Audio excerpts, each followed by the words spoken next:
ఇక రాజ్ తరుణ్ పై ఆరోపణలు చేసిన లావణ్య ప్రస్తుతం మీడియాతో మాట్లాడుతున్నారు. లైవ్ చూద్దాం. లేకపోతే నా మంచి కోరు చెప్పారో నాకు తెలియదు. నేను మంచి కోరుతున్నానని చెప్పుకుంటూనే నాకు ఆల్రెడీ డిప్రెస్డ్గా ఉన్న నేను ఇంకా మా మాటలకి ఇంకొంచెం నేను డిప్రెస్ అయ్యాను. ఎందుకు ఆత్మహత్య చేసుకోవాలని అనుకున్నారు? అసలు ఏం జరిగింది? ఆల్రెడీ మీరు ఫైట్ చేస్తున్నారు, పోలీస్ స్టేషన్లో కంప్లైంట్ ఇచ్చారు, కేసు కూడా నమోదైంది. అయినప్పుడు కూడా మీరు సూసైడ్ ఎందుకు చేసుకోబోయారు? నాకు ఈ ప్రపంచంలో అన్నిటికంటే ఎక్కువ రాజేనండి. ఆ రాజు కోసమే నేను ఫైట్ చేస్తున్నాను.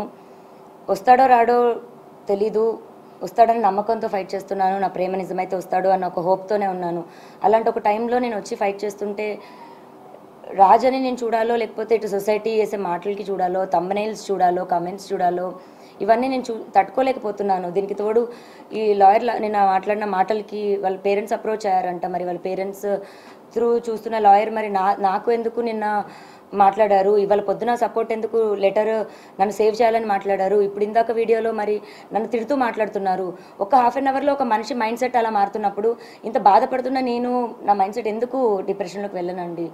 10 సంవత్సరాల నుంచి ఒక మనిషి పొద్దున లెగిస్తే సాయంత్రం నా లాస్ట్ చూపు అతను అవుతాడు. ఇంట్లో ఎంటీ ఇల్లు అయింది నా హౌస్. ఫస్ట్ కంప్లైంట్లో మీరు రాజ్ తరుణ్ పైన చర్యలు తీసుకోకుండా తను నాతో కలిసి ఉంటే చాలు అని అన్నారు. సెకండ్ కంప్లైంట్లో తను నన్ను ఇల్లీగల్గా ఇట్లా వాడుకుని వదిలేశాడు అంటున్నారు. ఇప్పుడు కూడా మీరు రాజ్ తరుణ్తో కలిసి ఉండాలని అంటున్నారు, మళ్ళీ పోలీస్ కేసులు పెడతా ఉన్నారు. కలిసి ఉండాలని పోలీస్ కేసు పెట్టడం కాదండి. పోలీస్ కేసు ఫస్ట్ నేను మాల్వి మల్హోత్రా వాళ్ళ తమ్ముడి పైన పెట్టాను. నన్ను బెదిరించారు. అది కూడా ఇంకా కంప్లైంట్ ఒక్కసారికి రాలేదండి. ఇప్పుడు వాళ్ళు ఉన్న 6 మంత్స్ అంటే నాకు విషయం తెలిసిన 6 నెలల తర్వాత ఇంకా నేను భరించలేక బయటికి రావడం జరిగింది. ఆ స్టేజెస్ ఎలా దాటిందంటే ఇంకా లాస్ట్ మాకు తిండి కావాలని అడిగితే అతనికి ఫోన్ చేస్తే ఆవిడ ఎత్తడం కానీ, మా పరిస్థితి మేము చెప్తే ఆవిడ వెయ్యమని చెప్తే అతను డబ్బులు వేయడం, అది ఇంకా పీక్స్కి వెళ్ళిపోయింది. ఇప్పుడు మీ అందరికీ నేను ఓపెన్గా ఎక్స్ప్లెయిన్ చేయాలంటే రోజుకో విషయం బయటకు వస్తుంది. ఆ బయటకు వచ్చిన విషయం కూడా రోజుకు ఒక ట్విస్ట్ అని మీరు వేస్తుంటారు. ఇది ఒక్క రోజుది కాదండి, సంసారంలో ఇంకా అందరికీ జరిగినట్టే జరుగుతాయి. అండ్ ఆ మనిషి కావాలి అని అడిగాను నేను, అంతే. ఇప్పుడు పలానా రాజ్ తరుణ్ పైన కంప్లైంట్ పెట్టాలనలేదు, మాల్వి మల్హోత్రా పైన వాళ్ళ తమ్ముడి పైన పెట్టాను. వాళ్ళిద్దరితో నీకేం సంబంధం అన్న దగ్గర అఫ్కోర్స్ రాజ్ పేరు చెప్పాలి. అలా అక్కడ రాజ్ తరుణ్ పేరు అనేది వచ్చింది, కానీ రాజ్ తరుణ్ పైన కంప్లైంట్ పెట్టాలని నేను అనుకోలేదు. అది ఫస్ట్ కంప్లైంట్ పెట్టినప్పుడు అది రాసిచ్చాను. ఆ రాసిచ్చిన దాంట్లోని మాల్వి మల్హోత్రా చార్ట్ చూపించి రాసిచ్చాను నేను. అలాగే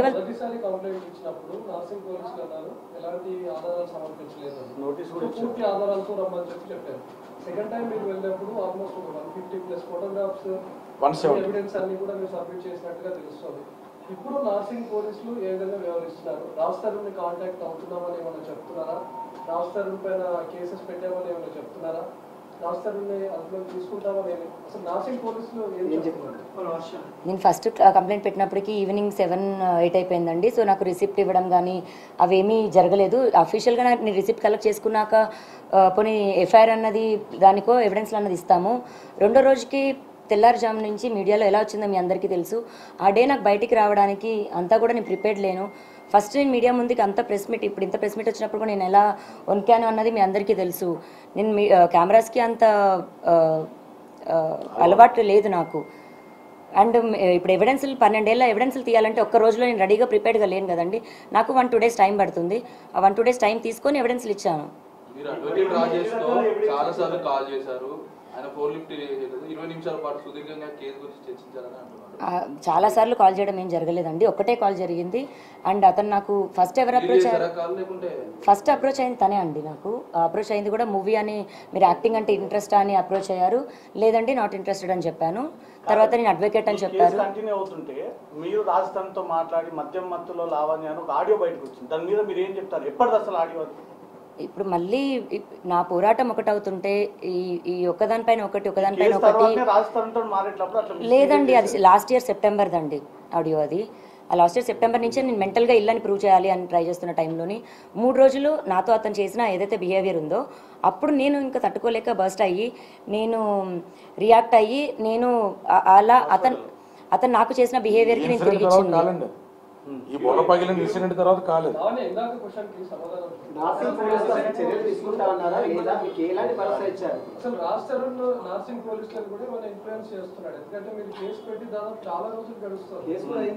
అది మీరు పోలీసులు అడిగితే బాగుంటుందేమో అండి. నేను అడిగాను వాళ్ళతో టచ్లో ఉన్నాను. స్టేట్మెంట్ అన్నది ఇవాళ కూడా మేము ఇవ్వాల్సి ఉంది. 3 o'clock స్టేట్మెంట్ కూడా రికార్డ్ చేస్తున్నారండి.